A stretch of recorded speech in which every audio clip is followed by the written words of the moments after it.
Hello everybody and welcome back to another episode of Grand Tacticians, the Civil War. We had just left a battle that we were victorious here in the Battle of Springfield versus Nathaniel Lyon's army. And we did suffer a wounded officer. It was Brigadier General Slack. So we have replaced him with Lewis H. Daniel, Colonel Little, I should say. And what we are going to do is we are just going to skedaddle from here and hopefully take the supply depot because we are starting to hurt for supplies. And it's kind of all across the Confederate Army. We are all hurting for supplies somehow, or all of a sudden, for whatever reason. So we are starting to build more supply depots and maybe even upgrade some supply depots. That's the case here in Louisville. But let us continue. And what we're going to do here also, we're moving Johnston back into Winchester because he is suffering from some malnutrition, and we're going to move Beauregard back to Manassas. Rebels are on the move, Northern citizens fearful. The Union forces are on a skedaddle.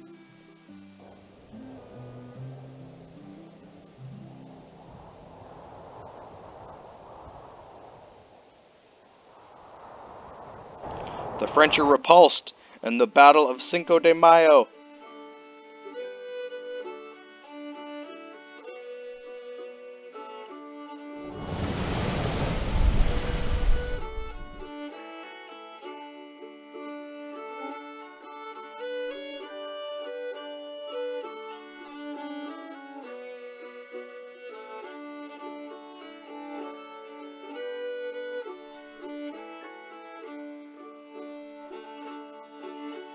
So their Department of Pennsylvania is finally moving back towards Washington, D.C., so that's an interesting development. Maybe they will decide to come at us across the Potomac again.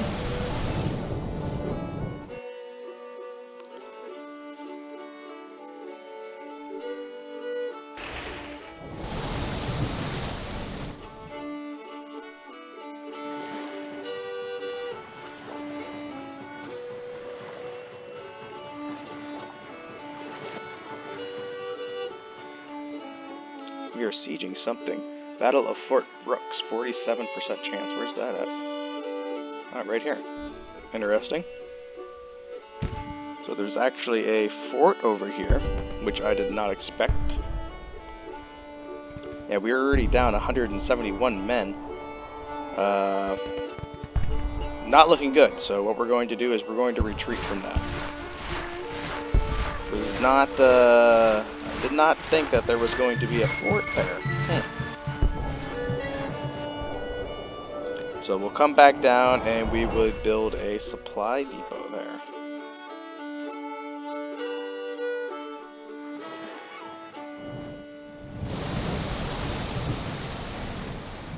And Jackson is iffy on supplies, but we will come over here to Lexington and we will take Lexington.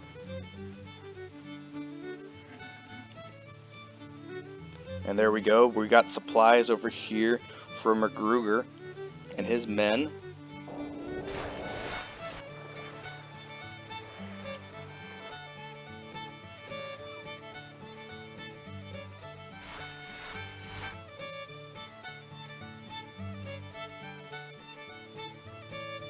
Let's look at our strategy here. So their national morale is down to 51.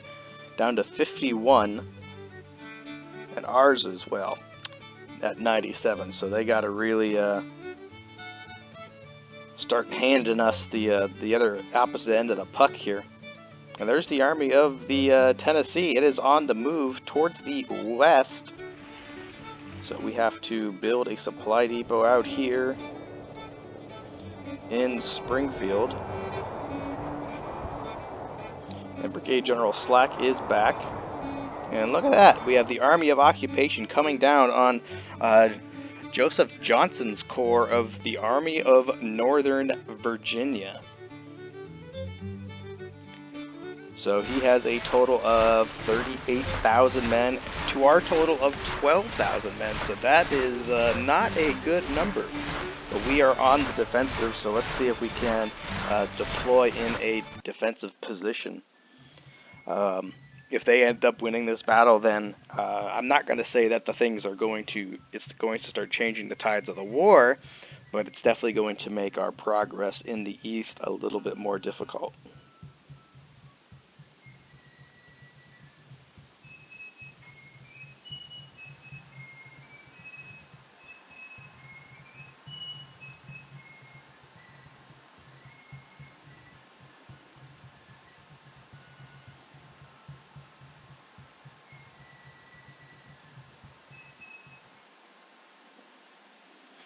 Alrighty. So before we start here, let's take a look at the consolation report here for General. So Major General McClellan is still in charge of the Army of Occupation after all of that discussion he was in. Maybe even getting fired because he was not that well. He didn't do that well in the last battles we had against him. But this is his second battle against us. And it looks like they have, he's in control of 1, 2, 3, 4, 5 brigades and an artillery battalion just himself. So that is very interesting. And Brigade General McDowell is in charge of the 2nd Division. So they have, oh, different McDowell. This is Brigade General John A. McDowell, not Irvin McDowell. So I was going to say that is very interesting that they decided to do that. And it looks like Daniel Sickles is in charge of this 3rd Division. Yes, he is. Daniel Sickles is in charge of the 1st Division here, or the 3rd Division. And Quinby is in charge of the 1st Division. So no real big commanders. Technically, this should be a rather easy fight. Let's see the strength report here. So their 3rd Division is one of their weakest divisions, only at 9,500, and their infantry is over 3,000, which is very interesting as well. I thought there was a patch to stop that from happening, but apparently the patch did not work. So, let's see, what are they going to do here?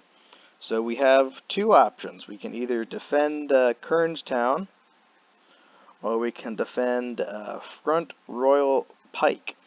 Personally, I'd like to defend both of them. I'd like to stretch our line here a little bit, depending on which side they're going for. So basically right along this fence line, right up here, right where there was a battle. I believe we had a battle here in 1861, right in the same position. So I would like to do the same exact thing, except we don't have really the forces to stretch our line that well. So what we're going to do is we're going to have to use our cavalry to really help us along in this fight.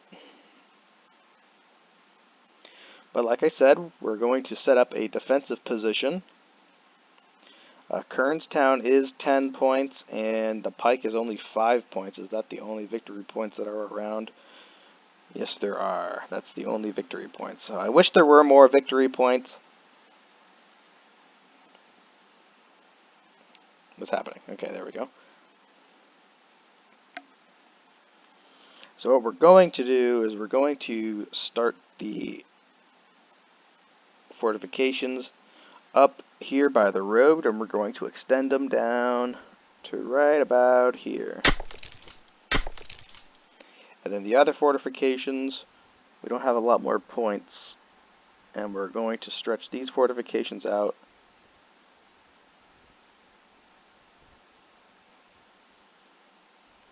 to right about there as well. Alright, now we are out of points, so that will that'll do it for that. Okay, so for the cavalry, we're going to have to use our cavalry as more of scouts for now, but we will be using them for battle as well, obviously. because we just do not have the amount of men that I wish we would have had. So what we're going to do is we are going to start the battle, and we're going to take Chambers here, and we're going to move him up by the Jacob's house, and we're going to take Ransom, and we're going to move Ransom up this direction.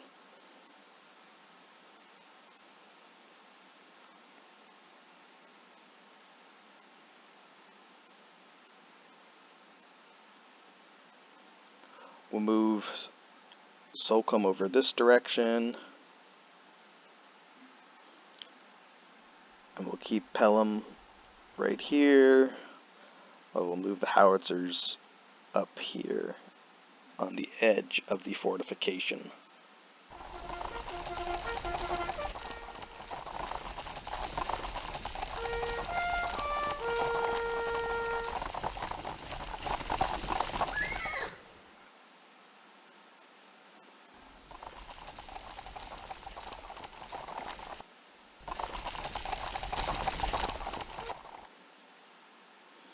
So we're scouting the road here.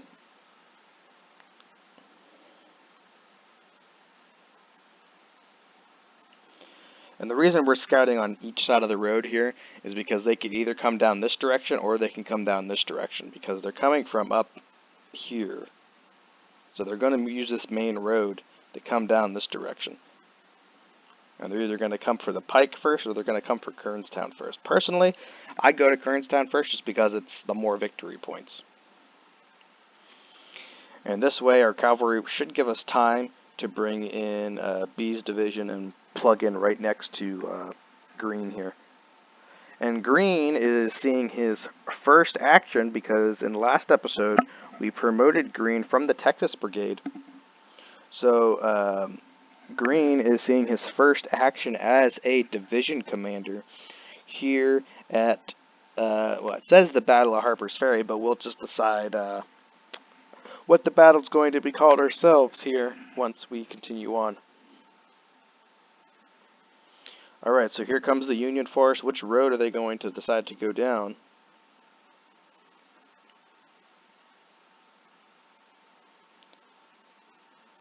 Alright, looks like they're actually going to go for the pike first, which is interesting. So we're going to fall back.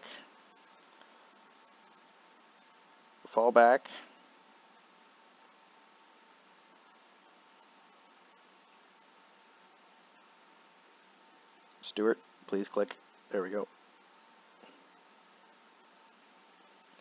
So we're going to move Green over this direction. We're going to move Jones over this direction as well.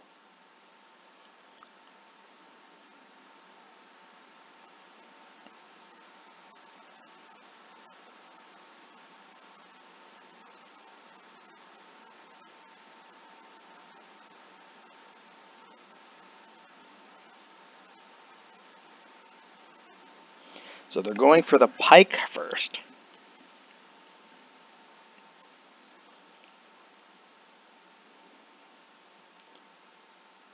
We're going to continue to move Ransom actually all the way back.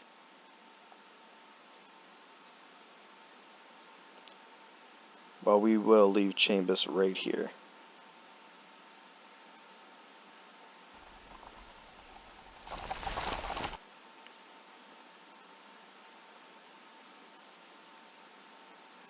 Okay, it seems they might have spotted us, but oh, they're still moving down the road.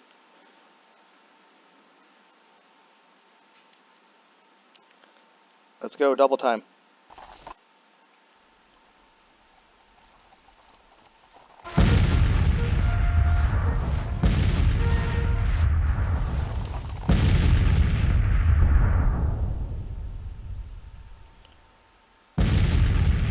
Double time your men, Green.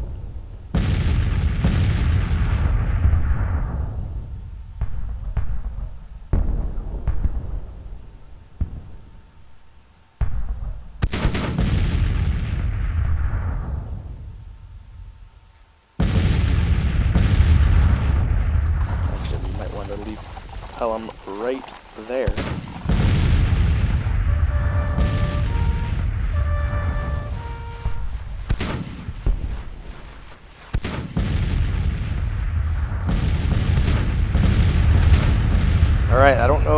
we're going to win exactly, because they do outnumber us quite a bit. Let's see what it says on the victory points here. It says they outnumber us 17,000 to 41,000 men. So they almost it's almost double. And for whatever reason, they seem to be reorganizing. They don't seem to like that we moved our men that direction.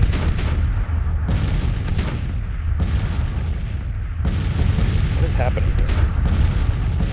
Why are you guys in that position? Okay.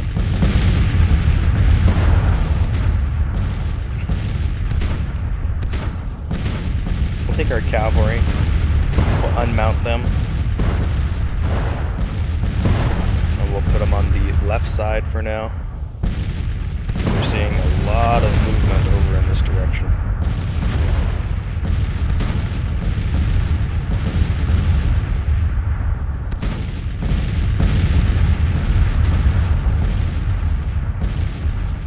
In fact, I'm half tempted to take B's division and take out this left wing here.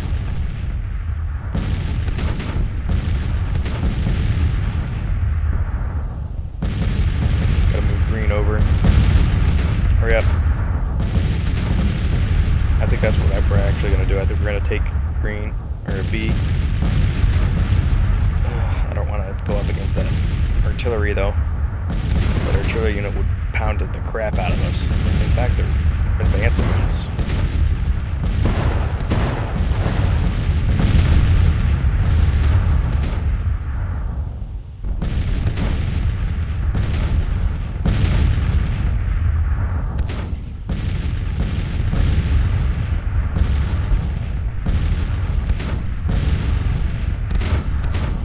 Whew. It's pretty intense so far. I don't seem to have anybody else coming down that road. So what we're going to do is we're going to plug in him over this way. We're going to take the Texas Brigade, and we're going to put them on the opposite side of the cavalry.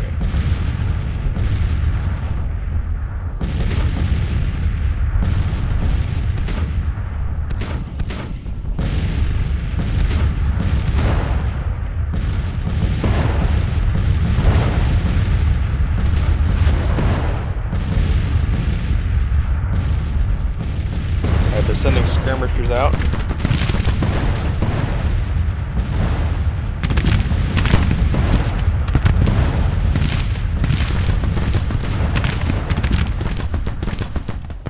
What we're going to do is we're going to see if we cannot try to flank that artillery unit over here that's pounding the crap out of Jones's battery over here.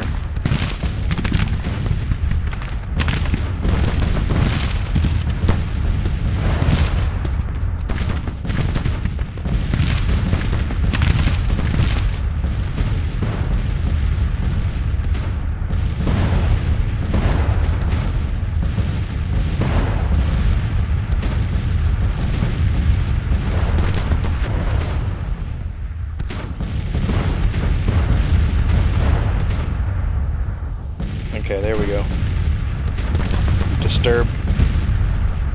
We've disturbed that battery just enough.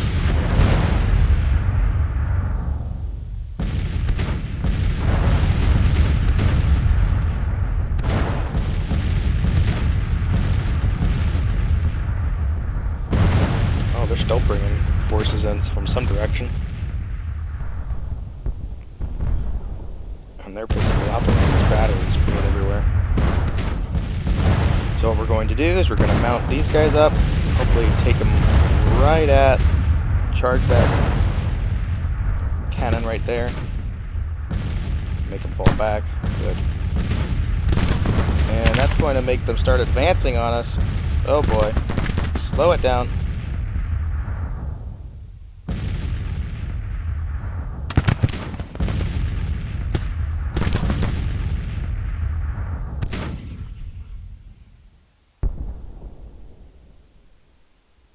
Unmount.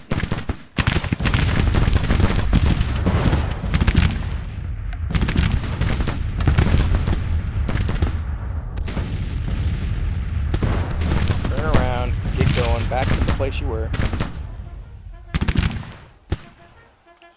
And the Stonewall Brigade has a perk available, and what we're going to do is we're going to give them iron discipline, obviously, because they're the Stonewall Brigade.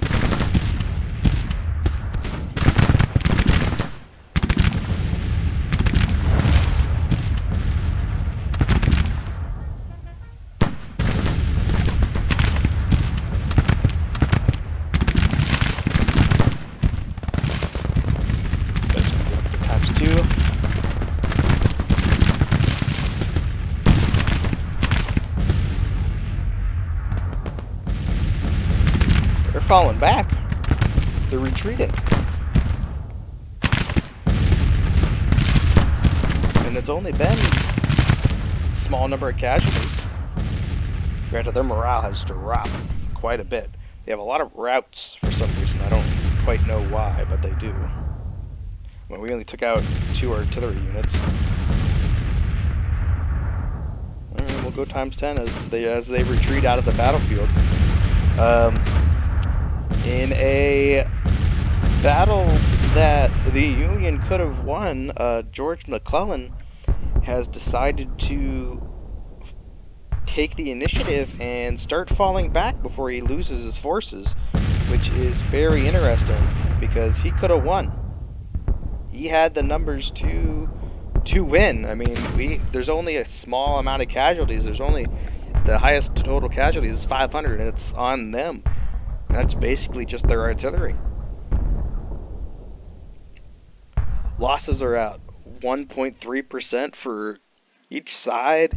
Their routes are at 10, however, so that's not too great for them. So that's maybe why they decided to retreat like that. And there it is, the victory at Harper's Ferry. Defense of Kernstown, I guess I should say what this is. But alright, so there's another victory in the books for the Confederacy.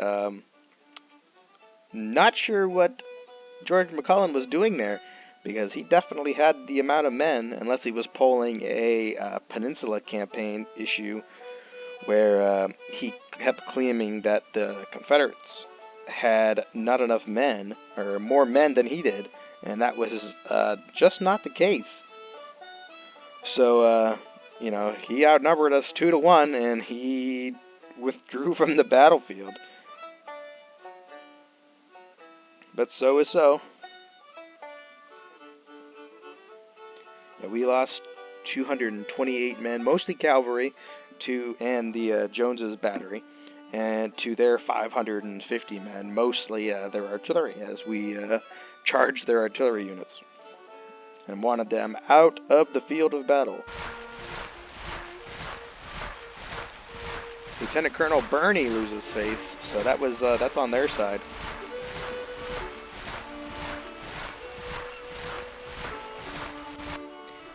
So that was a very interesting fight for them, that's for sure.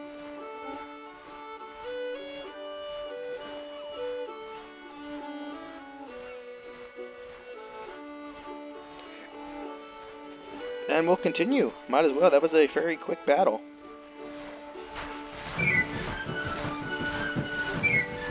As soon as he recovers from some attrition here, we will move on to Frederick, Maryland.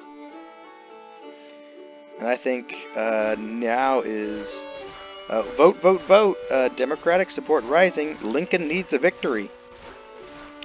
And what we're going to do is, before Lincoln gets that victory, is we're going to take Pittsburgh.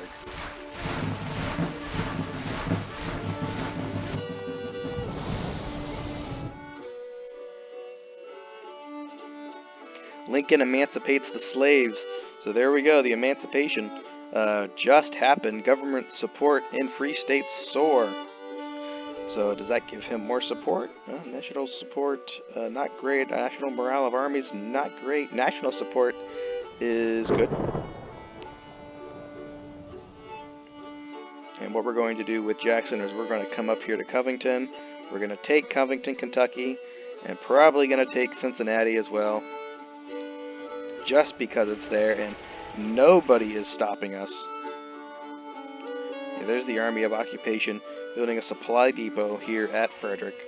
So I think we should wait till they build that supply depot, and then we'll then we'll take it from them with Johnston's Corps.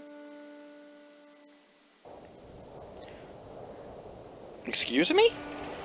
The Department of Pennsylvania? Excuse me? Excuse me right now? How? What? How? Somebody's taking Grafton too. Excuse me? Excuse me?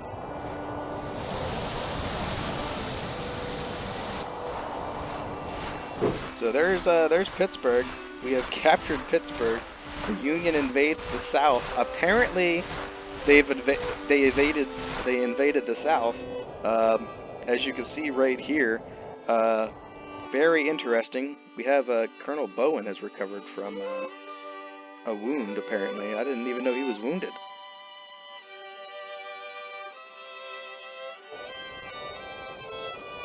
Oh, we also retreated from that position. So that's why he was wounded. And Kirby Smith, I don't think so.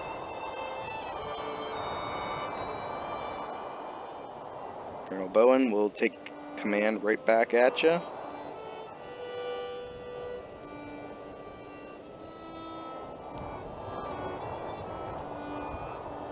$29,000 men versus our 15,000 men. Okay, I guess we'll retreat back to Fort Smith. So the very weak go of it here in the Western Theater so far.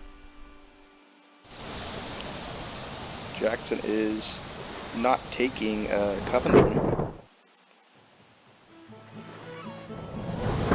Wow, a lot of things are just really decided to pop up here in this episode, didn't they?